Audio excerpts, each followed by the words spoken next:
Welcome friends, welcome again vibrant academy Karad. ठीक आहे. तर आपण कालच्या लेक्चरमध्ये काय बघितलेलं होतं तर 5 type of kingdom system discuss करत होतो. ठीक आहे. आणि या 5 टाइप ऑफ किंगडम सिस्टीम मध्ये आपले कोणकोणते किंगडम डिस्कस झालेले आहेत तर पहिला आहे तो मोनेरा. ठीक आहे. त्याच्यानंतर दुसरा आहे तो कोणता आहे प्रोटिस्टा. आणि आता आपण आज थर्ड जो किंगडम आहे तो काय करणार आहे स्टार्ट करणार आहे. ठीक आहे. तर थर्ड किंगडम आपला जो आहे त्याचं नाव आहे किंगडम प्लांटी. ठीक आहे.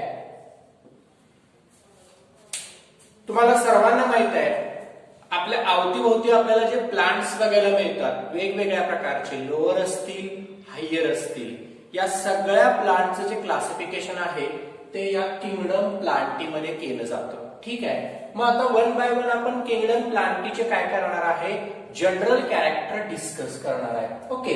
So first of all, mostly all plants are autotrophs.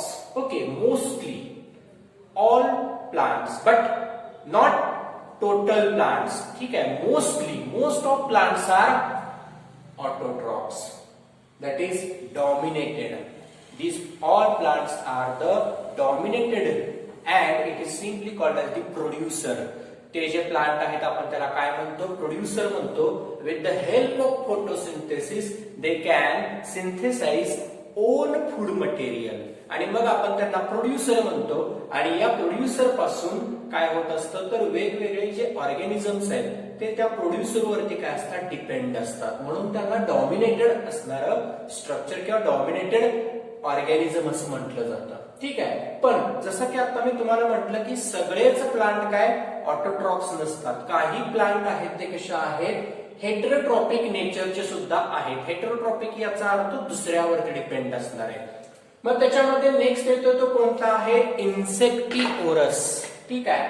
काय नाव आहे याचं इन्सेक्टिओरस. इन्सेक्टिओरसचं मिनिंग काय असतं टू फीडिंग इन्सेक्ट. इन्सेक्टला खाणारे काय म्हटलं जातं यांना फीडिंग इन्सेक्ट इन्सेक्टिओरस. मग कोणकोणते वेनस फ्लाय ट्रॅप, पिचर प्लांट. तर तुमच्या बुक मध्ये अजून 2-3 एक्झाम्पल्स त्याच्यामध्ये तुम्हाला दिलेले आहेत. तुम्ही 2 एक्झाम्पल फॉलो केले तरी चालतील. ठीक आहे. वेनस फ्लाय ट्रॅप किंवा दुसरं एक एक्झाम्पल आहे पिचर प्लांट.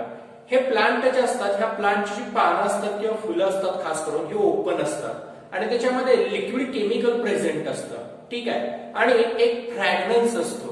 ज्या फ्रॅग्रन्स मुळे एक अट्रॅक्टिव्हनेस असतो. कलर आणि फ्रॅग्रन्स वास या कलरच्या आणि वासाच्या आशेने काय येतात तर इन्सेक्ट त्या ठिकाणी त्या फुलावरती किंवा त्या पानांवरती येत असतात. आणि एकदा का हा इन्सेक्ट त्याच्यावरती आले की ती पानं किंवा ती फुलं काय होतात अशी बंद होतात आणि मग त्या असणाऱ्या आतल्या केमिकल्स मध्ये ते इन्सेक्ट डायजेस्ट होतात. म्हणून त्याला इन्सेक्ट फीडिंग किंवा इन्सेक्ट इटर प्लांट असं म्हटलं जातं. इन्सेक्टला खाणारे याचा अर्थ तोंडाने वगैरे खात नाहीत. त्यांच्यात जे केमिकल्स लिक्विड फेज मध्ये असतात त्याच्यामध्ये ते इन्सेक्ट काय होतात असे विरघळतात. म्हणजे थोडक्यात काय होतात तर डायजेस्ट होतात. त्याला इन्सेक्टिओरस प्लांट म्हणतात. दुसरा आहे पॅरासाइटिक. पॅरासाइटिक टर्म्स तुला इथून पुढे सारखी येणार आहे बरं का. पॅरासाइटिक. पॅरासाइटिकचा अर्थ काय असतो that depends on another food material and also ready-made food material. पॅरासाइटचं एक्झॅक्ट मिनिंग जे आहे ते दुसऱ्याच्या बॉडीमध्ये डिपेंड असतात. ते लाईव्ह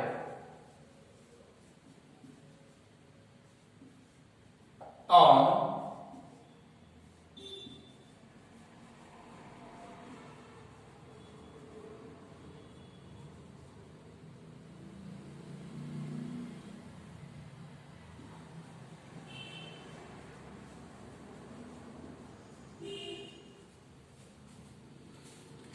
हे पूर्णपणे दुसऱ्याच्या शरीरात जगत असतात आपलं पूर्ण जीवन. आणि ते कशासाठी तर फॉर न्यूट्रिशन. ठीक आहे. अन्न आणि पाण्यासाठी हे पूर्णपणे दुसऱ्यावरती डिपेंड असतात. याचा अर्थ त्याच्याच शरीरामध्ये ते राहत असतात. जसे आपल्या पोटामध्ये वेगवेगळ्या प्रकारचे जंत असतात बघा. ऍस्कॅरिस असेल, टेपवर्म असेल, हे असे जंत जे असतात ते आपल्या पोटामध्ये असतात, ज्याला आपण जंत असं म्हणतो. तर हे जे वर्म्स आहेत हे ऍज अ पॅरासाइट म्हणून काय असतात आपल्या बॉडीवरती ते राहत असतात. तशा पद्धतीचे यांचे नेचर आहे. पॅरासाइटिक असणारे काही प्लांट आहेत, त्यामध्ये एक्झाम्पल दिलेलं आहे कोणतं, कस्क्युटा हे एक्झाम्पल आहे. ठीक आहे, प्लांटचं नाव आहे कस्क्युटा. प्रोनाउन्सिएशन व्यवस्थित ऐका. ठीक आहे, म्हणजे प्रोनाउन्सिएशन एकदा का आपल्याला समजले की आपल्याला स्पेलिंग लिहिताना सुद्धा काय येत नाही, अडचण येत नाही. ठीक आहे, त्याच्यानंतर नेक्स्ट कॅरेक्टर काय आहे, युकॅरियोटिक. ठीक आहे, तुम्हाला माहित आहे युकॅरियोटिकचं मिनिंग काय असतं, ते true nucleus present or nuclear membrane well developed. Okay, then made up of cell wall is present in all plant and generally cell wall made up of cellulose structure. ठीक आहे, जसं आपण किंगडम मोनेरा मधली जी sale wall होती ती पेप्टिडोग्लायकॅन पासून बनत होती. तुम्हाला जर आठवत असेल तर बघा, लक्षात आलं असेल तुम्हाला, मी काल तुम्हाला होमवर्क दिलेला होता आणि त्या होमवर्क मध्ये बरेचसे पॉइंट्स क्लिअर झालेले होते, त्याच्यामुळे आता तुमच्या चांगलं लक्षात राहिलं असेल. किंगडम मोनेरा मध्ये काय होते तर पेप्टिडोग्लायकेन, प्रोटिस्टामध्ये सुद्धा काही ठिकाणी सेल्युलोजिक नेचर होतं. ठीक आहे, तसं प्लांट मध्ये सेल्युलोज पासून त्यांच्या सेल वॉल तयार होत असते. ठीक आहे, त्याच्यानंतर chlorophyll pigment also present, various types of chlorophyll pigment present in plants. ठीक आहे, प्लांट्स मध्ये क्लोरोफिल ए, क्लोरोफिल बी, झॅन्थोफिलस, ठीक आहे, कॅरोटिनॉइड्स, हे असे वेगवेगळ्या प्रकारचे काय असतात, क्लोरोफिल पिगमेंट या प्लांट मध्ये सुद्धा प्रेझेंट असतात. आणि हे प्लांट कशा आहेत, मल्टी सेल्युलर. हे सुद्धा एक कॅरेक्टर तुम्ही याच्यामध्ये ऍड करू शकता. प्लांट्स कसे असतात,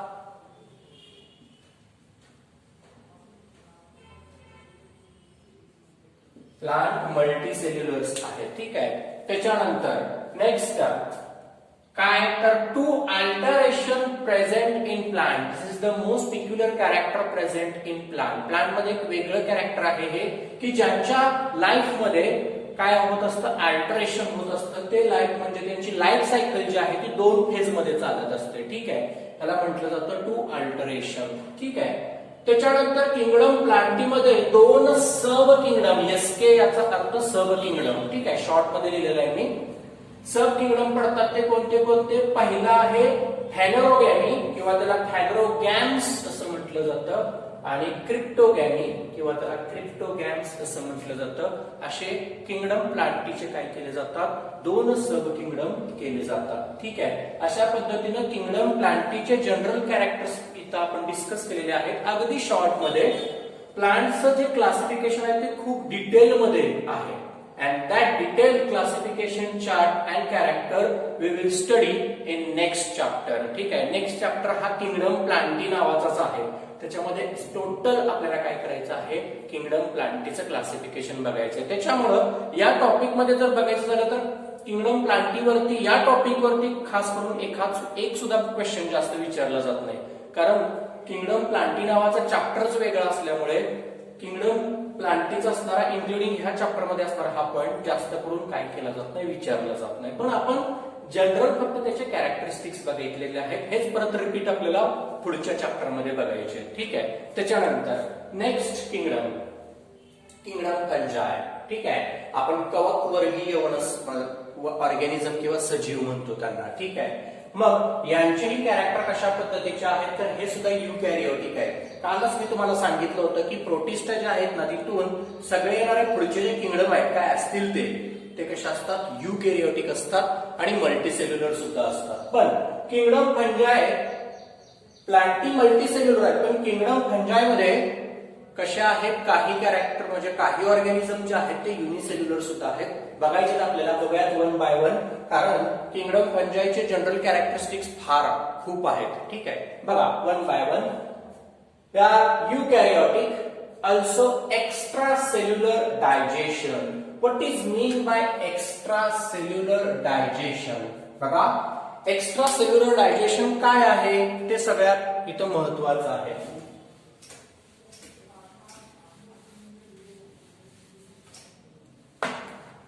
एक्स्ट्रा सेल्युलर हा वर्ड तुम्हाला सारखा येणार आहे. अँड इंट्रा सेल्युलर असे दोन टाइप्स पडतात, एक्स्ट्रा सेल्युलर आणि इंट्रा सेल्युलर. एक्स्ट्रा सेल्युलर याचा अर्थ असतो आउटसाइड दी सेल आणि इंट्रा सेल्युलरचा अर्थ असतो इनसाइड दी सेल. बर, हे समजलं. मग डायजेशन तुम्हाला माहितच आहे, ठीक आहे. डायजेशनची जी प्रोसेस आहे, ही डायजेशनची प्रोसेस काही ऑर्गॅनिझम मध्ये सेलच्या आतमध्ये होते आणि काही ऑर्गॅनिझम मध्ये सेलच्या काय होत असते, बाहेर होत असते. आता या दोन्हीतला फरक लक्षात घ्या, सगळ्यात इम्पॉर्टंट. इंट्रासेल्युलर डायजेशन हे फक्त युनिसेल्युलर ऑर्गॅनिझम मध्ये पाहायला मिळतं जास्त करून, ठीक आहे. एक सिंगल सेल असणारा एखादा जर ऑर्गॅनिझम असेल, पॅरामोशियम किंवा आपण युग्लिना बघितला, अमिबा बघितला, यांच्यामधलं जे डायजेशन असतं ते इंट्रासेल्युलर टाईपचं असतं. कारण एकच सेल आहे, ठीक आहे. त्या सेलमध्ये टिश्यू नाहीत, ऑर्गनची डेव्हलपमेंट नाहीत, वेगवेगळ्या सिस्टीम डेव्हलपमेंटसाठी नाहीयेत. पण एक्स्ट्रा सेल्युलर डायजेशन जे असतं त्याच्यामध्ये मल्टीसेल्युलर ऑर्गॅनिझम जे आहेत यांच्यामध्ये काय होत असतं, सेलच्या बाहेरच डायजेशनची प्रोसेस होत असते. मग किंगडम फंजाय मध्ये एक्स्ट्रा सेल्युलर डायजेशन बघायला मिळतं. आपण एक्स्ट्रा सेल्युलर डायजेशनचं मिनिंग एक्झॅक्ट बघितलं आणि एक्स्ट्रा सेल्युलर बरोबर काही ऑर्गॅनिझम इंट्रासेल्युलर पण असतात. पण इंट्रासेल्युलर कुणामध्ये असतात तर ते युनिसेल्युलर ऑर्गॅनिझम आहेत, त्यांच्यामध्ये इंट्रासेल्युलर डायजेशन पडतं होत असतं आणि जे एक्स्ट्रा सेल्युलर डायजेशन आहे ते मल्टीसेल्युलर ऑर्गॅनिझम आहेत त्यांच्यामध्ये होत असतं. लक्षात ठेवा, हे एक्स्ट्रा सेल्युलर, इंट्रासेल्युलर अशा ज्या टर्म्स असतात ह्या बेसिक टर्म्स असतात बायोलॉजीतल्या आणि खास करून नीट आणि सीईटी साठी सुद्धा काय आहेत त्या महत्वाच्या आहेत, ठीक आहे. आता त्याच्यानंतर नेक्स्ट आहे characteristics. Unicellular organism are also present in fungi. म्हणजे मल्टीसेल्युलर तर आहेतच, पण काही ऑर्गॅनिझम सॅक्रोमायसिस सारखे जे ऑर्गॅनिझम्स आहेत, ज्याला आपण ईस्ट म्हणतो, असे ऑर्गॅनिझम जे आहेत यांच्यामध्ये युनिसेल्युलर स्ट्रक्चर्स बघायला मिळतं. बघायचं आपल्याला वन बाय वन. हे युनिसेल्युलर स्ट्रक्चर किंवा थ्रेड लाईक स्ट्रक्चर जर असेल, इथं तुम्हाला बघायला मिळते बघा, हा एक रायझो आहे ज्याला आपण बुरशी म्हणतो. ही बुरशीची फिगर मी इथे काढले. हे तुम्हाला थ्रेड लाईक स्ट्रक्चर बघायला मिळते, जसं गवताला असतं बघा खाली देठासारखा पोर्शन, त्याला हायपी किंवा हायपा, एक वचन असेल तर हायपा आणि एक वचन असेल तर हायपी. इथं एकच दिसतोय तुम्हाला म्हणून मी तिथं हायपा दाखवलेला आहे, ठीक आहे. त्याला हायपी असं म्हटलं जातं. काय हायपीचं मिनिंग लक्षात ठेवा. फंजायमध्ये जे युनिसेल्युलर ऑर्गॅनिझम असतात, म्हणजे जे डोळ्याने दिसणार नाहीत, मायक्रोस्कोपिक आहेत, युनिसेल्युलर, त्यांच्यामध्ये हायपी नावाचा एक फिलामेंटस असा धाग्यासारखा काय बघायला मिळतो, स्ट्रक्चर बघायला मिळतं, त्याला हायपी असं म्हटलं जातं, ठीक आहे. आता हे जे हायपी स्ट्रक्चर आहे हे सगळ्यात महत्वाचं लक्षात ठेवा, कारण हे हायपी पुन्हा पुन्हा येणार आहे. आपण ह्याचे परत क्लासिफिकेशन बघणार आहे, त्याच्यात हायपी स्ट्रक्चर पुन्हा पुन्हा येणार आहे. त्याच्यामुळे हायपी हा वर्ड फोकस करा, जास्त करून अंडरलाईन करा हायपीला, ठीक आहे. पुढे काहींच्या मध्ये कॉम्पॅक्ट मास सेल बघायला मिळतात, म्हणजे अशा भरीव सगळ्या सेल्स एकत्र आलेल्या बघायला मिळतात. कुणामध्ये? मशरूम मध्ये. तुम्ही सगळ्यांनी मशरूम पाहिलेला आहे, तुमच्या पुस्तकामध्ये सुद्धा फिगर दिलेली आहे बघा मशरूमची, ठीक आहे. हा असा मशरूम ग्लोब्युलर असतो, असा मोठा, ठीक आहे, डिलिशियस असतो. हा झाडासारखा असा बघायला, छत्रीसारखा बघायला मिळतो बघा, तुम्हाला सर्वांनी पाहिला तुम्ही, ठीक आहे. हा मशरूम जो आहे यांच्यामध्ये कॉम्पॅक्ट मास सेल्स बघायला मिळतात. युनिसेल्युलर ऑर्गॅनिझम जे आपण म्हटलं की याच्यामध्ये बघायला मिळतात, त्याच्यामध्ये एक्झाम्पल एक दिलेलं आहे सॅकॅरोमायसिस, ठीक आहे. सॅकॅरोमायसिस जे आहे, ज्याला ईस्ट असं म्हटलं जातं, ज्या ईस्ट पासून काय केलं जातं तर वाईन प्रोडक्शन केलं जातं. वेगवेगळे बिव्हरेजेस याचा अर्थ वाईन प्रोडक्शन, बियर असेल, ठीक आहे, अशा ज्या वेगवेगळ्या प्रकारच्या ज्या वाईन्स असतात या ईस्ट पासून बनवल्या जातात. अल्कोहोल बनवलं जातं ईस्ट पासून.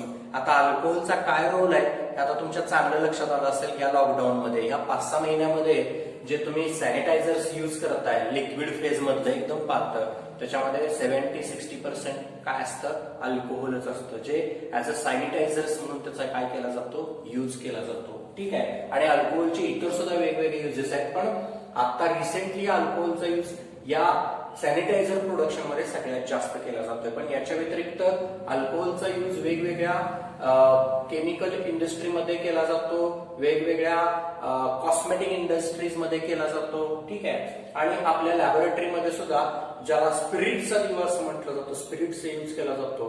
वोलाटाईल नेचर असतं अल्कोहोलचा, हा केमिस्ट्रीचा वर्ड आहे वोलाटाईल, ज्वालाग्राही अल्कोहोल असतो, ठीक आहे. तिथं त्याचा यूज केला जातो.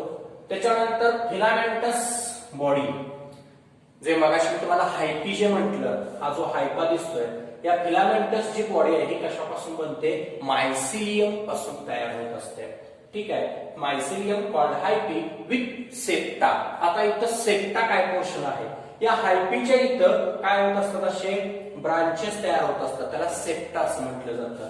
पण हे गुणामध्ये सांगितलेलं आहे सेप्टा.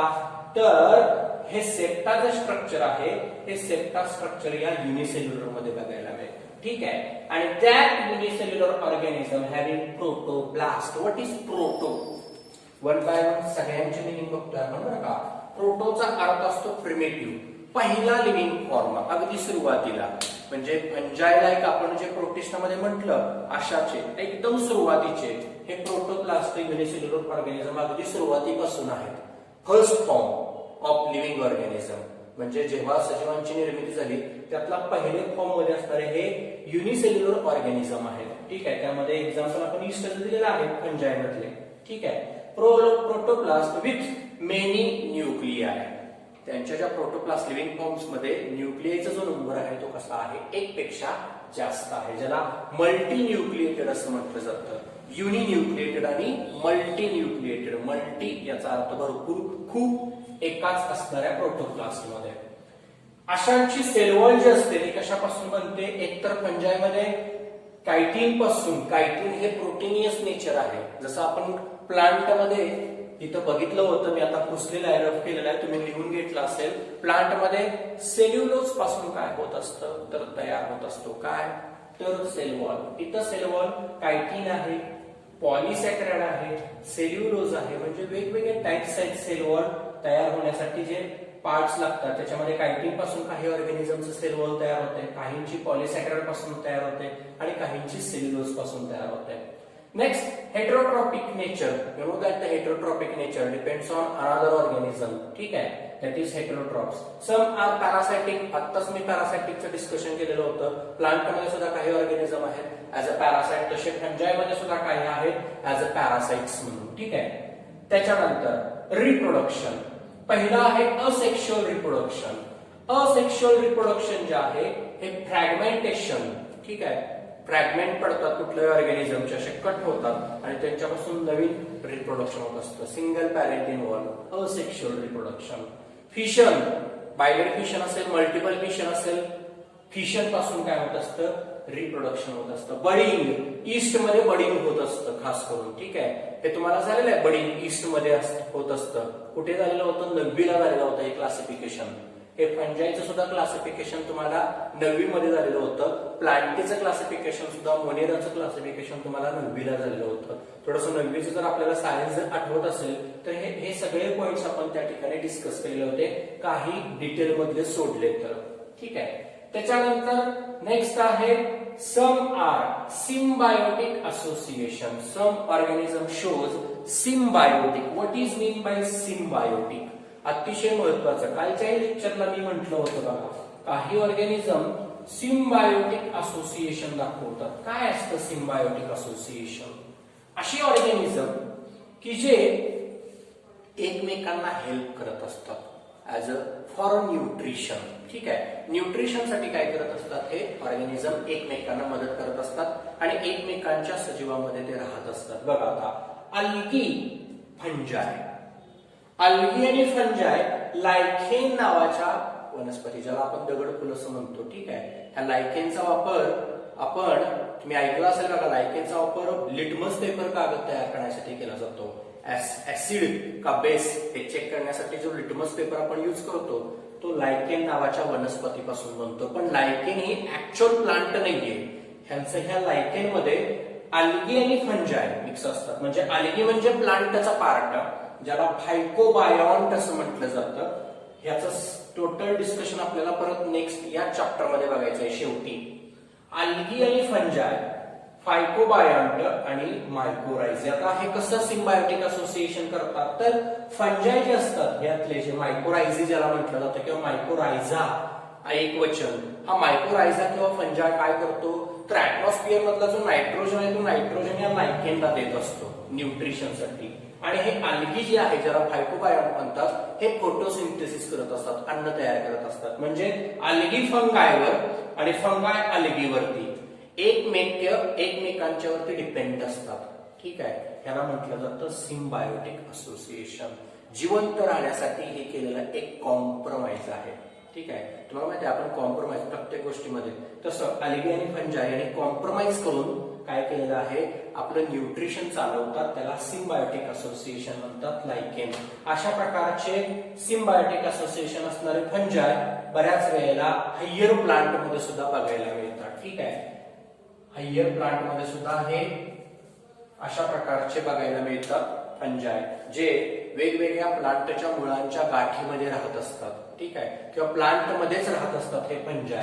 ठीक आहे, तर हे असणारे फंजाय आणि अल्गी एकमेकांच्यावरती काय आहे, डिपेंड आहेत. त्याच्यानंतर काहींच्या मध्ये सेक्शुअल रिप्रोडक्शन सुद्धा होत असतं, मेल फिमेल स्पोर फॉर्मेशन होत असतं, हे सेक्शुअल रिप्रोडक्शनचं. आणि आता आपल्याला सगळ्यात महत्वाचं जे आहे ते फंजायचा यूज. हा क्वेश्चन तुम्हाला विचारला जातो, मी तुम्हाला होमवर्कला पण सांगणार आहे की फंजाय युजफुल आणि हार्मफुल ह्युमन वेलफेअर साठी कसे आहेत. ठीक आहे, मग पहिल्यांदा आपण युजफुल साठी बघू. तर मशरूम तुम्हाला माहित आहे ऍज अ फूड म्हणून मशरूमचा जास्त यूज केला जातो. ठीक आहे, मशरूम दोन प्रकारचे असतात, एक प्युअर मशरूम जे आहे ते ऍज अ फूड म्हणून, दुसरे एक मशरूम असतं पॉइझनस मशरूम. ठीक आहे, ते नॉन इडिबल असतं, म्हणजे खाण्यायोग्य नसतं. असं मशरूम खात नाही, त्याच्यात स्पेसिस असतात. पण मशरूम मध्ये जे डिलिशियस म्हणजे ऍज अ फूड म्हणून यूज केला जातो, हे मशरूम रिचली न्यूट्रिशियस आहे. म्हणजे या मशरूम मध्ये प्रोटीनियस व्हॅल्यू खूप जास्त आहे. त्याच्यामुळं हॉटेलमध्ये जर आपण जर या मशरूमची जर डिश घेतली तर ती खूप महाग भेटते, कारण मशरूमचा जो रेट आहे तोच खूप जास्त हाय आहे. त्यामुळे कारण का, तर ह्याच्यामध्ये न्यूट्रिशनल व्हॅल्यू सगळ्यात जास्त असतात. ठीक आहे, म्हणून ऍज अ फूड म्हणून त्याचा जास्त काय केला जातो, यूज केला जातो. ठीक आहे, त्याच्यानंतर हा झाला फूड साठी. दुसरा यूज आहे पेनिसिलियम. ठीक आहे, पेनिसिलियम अँटीबायोटिक प्रोडक्शन साठी. जगामध्ये पहिल्यांदा कुठला अँटीबायोटिक शोधून काढला असेल तर ते पेनिसिलियम मधून. ठीक आहे, पेनिसिलियम पासून काय केलेलं आहे, पहिलं जगामध्ये लुईस पाश्चर यांनी काय केलेलं होतं, अँटीबायोटिक्स तयार केलेलं होतं. ठीक आहे, आता जे आपल्याला मार्केटमध्ये हजारो अँटीबायोटिक्स बघायला मिळतात, पण सुरुवात पेनिसिलियम पासून झालेली होती. ठीक आहे, म्हणजे तो सुद्धा फंजायचा आहे. आता अजून एक यूज आहे ईस्ट पासून. ईस्ट सॅकरोमायसिस त्याला म्हटलं जातं.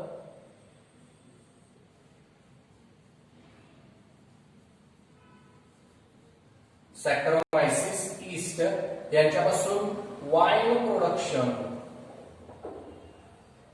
अल्कोहोल. ठीक आहे, wine production, alcohol production, bakers मध्ये, बेकरीज मध्ये ब्रेड पाव बनवण्यासाठी या ईस्टचा वापर केला जातो. वाईन प्रोडक्शन मध्ये केला जातो. अल्कोहोल, आता तुम्हाला माहित असेल बघा, सगळे पेट्रोल जे आहे ते अल्कोहोल मिश्रित आलेले आहेत, अल्कोहोल मिक्स असणारे. भविष्यामध्ये तुम्हाला माहित आहे पेट्रोल हा कसा आहे, नॉन रिन्युएबल सोर्स आहे, तो तयार करू शकत नाही आपण नॅचरली. ठीक आहे, आर्टिफिशियली सुद्धा.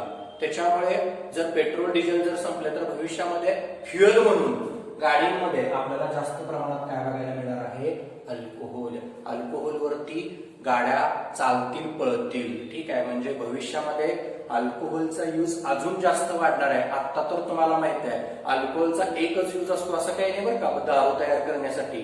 अल्कोहोलचे त्याच्या व्यतिरिक्त सुद्धा भरपूर काय असतात, वेगवेगळे युजेस असतात जे ईस्ट पासून तयार होतात. सॅकरोमायसिस. ठीक आहे, कशाचा सोर्स आहे हा, फंजायचा. ठीक आहे, ईस्ट हा झाला दुसरा यूज. एक 2-3 यूज आहेत ते ह्युमन वेलफेअर साठी आहेत. त्याच्यानंतर हार्मफुल सुद्धा काही फंजाइज आहेत. ठीक आहे, फंगल इन्फेक्शन स्किनला होत असतं बघा, इचिंग होत असतं बघा वेगवेगळ्या प्रकारचं, ज्याला खरोज नाईटा इसब मराठीमध्ये असं म्हटलं जातं. हे जे स्किनशी रिलेटेड असणारे जे डिसीज असतात स्किनवरती, त्याच्यामध्ये फंगल इन्फेक्शन सुद्धा होत असतं. म्हणजे अशा असणारे काही डिसीजेस आहेत जे ह्युमनला होत असतात स्किन इन्फेक्शनच्या रिलेटेड, जे फंजाय पासून होत असतात. Causes diseases, which diseases? Skin fungal infection पासून तयार होणार आहे. ठीक आहे. बाय प्लांट अँड एनिमल्स, एनिमल्सला स्किन डिसीज होत असतात आणि प्लांटला सुद्धा वेगवेगळ्या प्रकारचे हे डिसीज क्रिएट करतात. प्लांटवर सुद्धा बुरशी चढत असते, प्लांटवर सुद्धा वेगवेगळ्या प्रकारचे फंजाय. त्याच्यामध्ये एक एक्झाम्पल त्यांनी सांगितलेलं आहे कोक्सिनिया नावाचं एक्झाम्पल, जे प्लांटवरती त्याचं इन्फेक्शन होत असतं. ठीक आहे. तर असे हे सगळे जनरल कॅरेक्टर्स कशाचे आहेत तर किंगडम फंजायचे. किंगडम फंजाय हा अतिशय महत्वाचा किंगडम आहे ज्याचा यूज ह्युमन वेलफेअरला आहे. त्याचबरोबर काही हार्मफुल सुद्धा फंजाय आहेत, पण जास्तीत जास्त किंगडम फंजायचा हा ह्युमन वेलफेअरसाठी युजच होतो, खास करून या ईस्टचा. या ईस्टमुळे alcohol production, wine production, bakeries production मध्ये सगळ्यात जास्त यूज चालू आहे आणि भविष्यामध्ये या अल्कोहोलची जी व्हॅल्यू आहे ती अजून जास्त का वाढणार आहे त्याचा आता आपण जस्ट इंट्रोडक्शन म्हणजे डिस्कशन केलेलं आहे की पेट्रोल डिझेल जे असतील त्यांना हा सगळ्यात जास्त चांगला पर्याय असणार आहे. ठीक आहे. आणि बाकीचे सुद्धा आपण ह्याच्यामध्ये कॅरेक्टर, हे लायकेन जे आहे फंजाय पासून त्याचं जे ओरिजिनेशन आहे त्या लायकेनचा सुद्धा यूज आहे ह्युमन वेलफेअरसाठी. ठीक आहे. तो काय यूज असणार आहे ते आपल्याला परत याच्यात नाही बघायचं, नंतर बघायचं, कारण हे सिम्बायोटिक असोसिएशन असणारं प्लांट आहे लायकेन, दगडफूल ज्याला म्हटलं जातं मराठीमध्ये, पण ते किंगडम फंजाय मध्ये येत नाही, पण फंजाय त्याच्यामध्ये प्रेझेंट असतात. ठीक आहे. तर अशा पद्धतीने आपण काय केलेलं आहे तर किंगडम फंजायचे जनरल कॅरेक्टर्स बघितलेले आहेत आणि याच्यानंतर आपल्याला काय करायचं आहे यात असणाऱ्या किंगडम फंजायचे फर्दर काय करायचे क्लासिफिकेशन बघायचं आहे. That classified into 4 types. त्याचे जे किंगडम फंजायचे 4 परत काय पडतात क्लासिफिकेशनचे टाइप्स पडतात. ते 4 टाइप्स आता आपण लगेच स्टार्ट. तुम्ही सगळेजण होमवर्क अतिशय चांगला करत आहात, अशाच पद्धतीनं सगळा होमवर्क करत चला. ठीक आहे. आणि या व्हायब्रंट अकॅडमी मधलं जे आपलं बायोलॉजीचं लेक्चर जे चालू आहेत हे लेक्चर्स तुम्हाला नक्कीच समजत असणार आहेत, म्हणून या पूर्ण व्हायब्रंट अकॅडमीच्या लेक्चरला तुम्ही लाईक करा, शेअर करा, कमेंट करा आणि आपल्या चॅनलला सबस्क्राईब करा. थँक्यू.